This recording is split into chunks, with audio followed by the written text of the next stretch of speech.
So my first question, Mr. Pichai, is why does Google steal content from honest businesses? Mr. Chairman, with respect, I disagree with that characterization. Just last week, I met with many small businesses. In fact, today we support 1.4 million small businesses, supporting over $385 billion in economic activity. We see many businesses thrive, particularly even during the pandemic. Businesses, an example, Kettle Kings in Texas, which sells kettlebells. They've really expanded. I have a limited amount of time, so I don't want to interrupt you, but my question is very specific. We heard throughout this investigation that Google has stolen content to build your own business. These are consistent reports, and so your testimony that doesn't happen is really inconsistent with what we've learned during the course of the investigation, but I'll move on to a new question. Mr. Pichai, most Americans believe that when they enter a search query that what Google shows are the most relevant results. But increasingly, Google just shows whatever is most profitable for Google, be it Google Ads or Google's own sites. And so my question, Mr. Pichai, isn't there a fundamental conflict of interest between serving users who want to access the best and most relevant information and Google's business model, which incentivizes Google to sell ads and keep users on Google's own sites?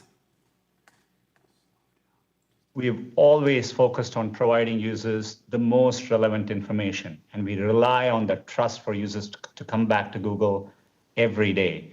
In fact, a vast majority of queries in Google, we don't show ads at all, and we show ads only for a small subset of queries where the intent from users is highly commercial.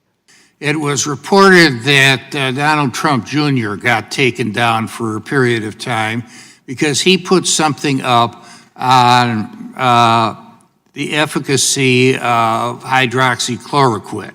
Now, I wouldn't take it myself, but there still is a debate on whether it is effective either in treating or preventing COVID-19.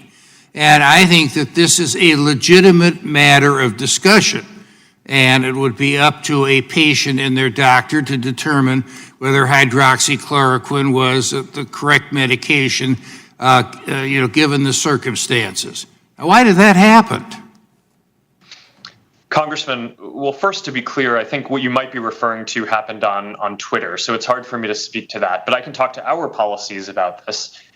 We do prohibit content that will lead to imminent risk of harm, and stating that there's a proven cure for COVID when there is in fact none might encourage someone to go take something that could have some adverse effects. So we do take that down. We do not prohibit discussion around trials of drugs or people saying that they think that things might work or personal experiences with experimental drugs. But if someone is going to say that something is proven when in fact it is not, that could lead people wouldn't that be up for somebody on the other side of the issue to say that this is not proven?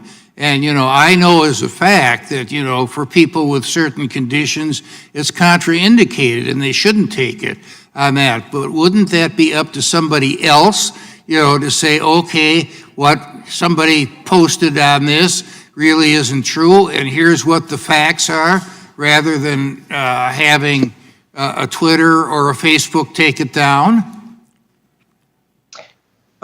Congressman, in general, I agree with you, and we do not want to become the arbiters of truth. I think that would be a bad position for us to be in, and not what we should be doing. But on specific claims, if someone is going to go out and say that hydroxychloroquine is proven to cure COVID, when in fact it has not been proven to cure COVID, and that statement could lead people to take a drug that in some cases, some of the data suggests that it might be harmful to people, we think that we should take that down. That could cause imminent risk of harm.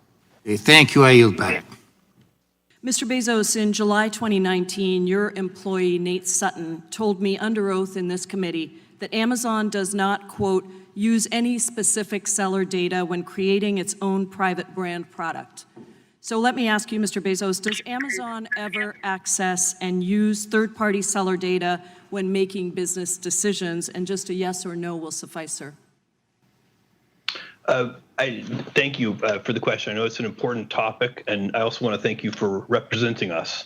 I can't answer that question yes or no. What I can tell you is we have a policy against using seller-specific data to aid our private label business, but I can't guarantee you that that policy has never been violated.